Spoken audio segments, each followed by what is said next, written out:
guys, Jeff here with the Common Sense Camper. I had a couple of you ask me about what do I take into the woods and how, when you're getting ready to go out. I used to find myself at the kitchen table for an hour assimilating all the parts and pieces that you're going to take to go out.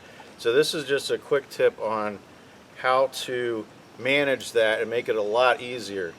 So what I do is, if I'm going out for a long trip or if I'm going to an overnighter, I typically am not going to take just a haversack. I'm going to have some other type of bag or backpack. So what I do is there's certain items that I take every single time I go out, and that doesn't differentiate between if I'm going out in the woods, if I'm going hunting, if I'm going on a day hike, or if I'm just going to work.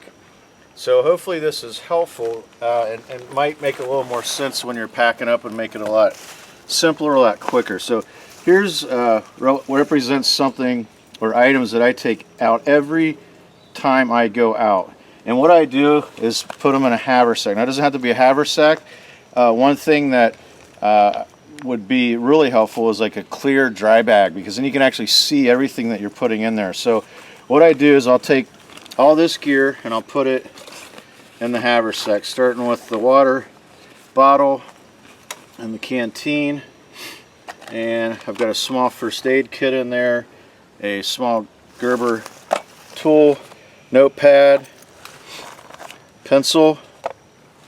This is a little idea my son came up with. We took a paint stir stick and then we just wrapped Gorilla Tape around it. And the nice thing about that is it's flat, compact, and obviously I don't anyways, require a whole roll of duct tape every time I go out in the woods. So that's very small and compact, so I'm going to put that in there. I have a backup blade, the Zulu 2. I have my saw, and then this is just a cheap bag I bought on Amazon. I think a dozen of them were like $2. I don't know the name or anything. Cheap zippers, it'll probably fall apart in the next year. And I have my kitchen sink. You guys all know what's in that already. Headlamp, chapstick, some spare batteries, and then a spoon. So I'll put that in there as well.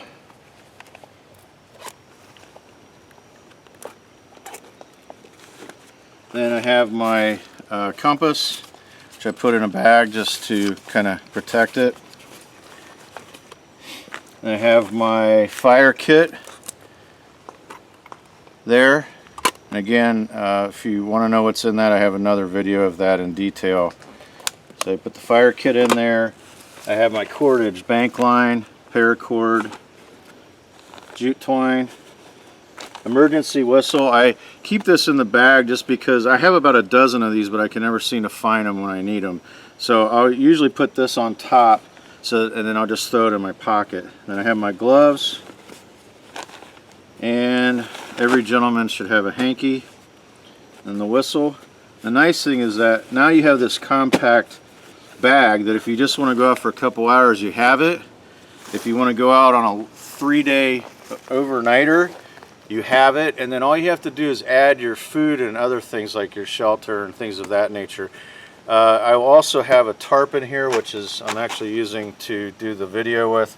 And then the beauty of this is now you can just take this one thing, you have everything you need, items that you use all the time, drop it in the bag, and now you don't have to worry about, wow, did I bring my ferro rod, which is on my hip, so that would definitely be something else in your main blade. And it makes it really easy, really quick to put the thing together and be ready to go out the next day and enjoy it. So this is Jeff with the Common Sense Camper, camping out.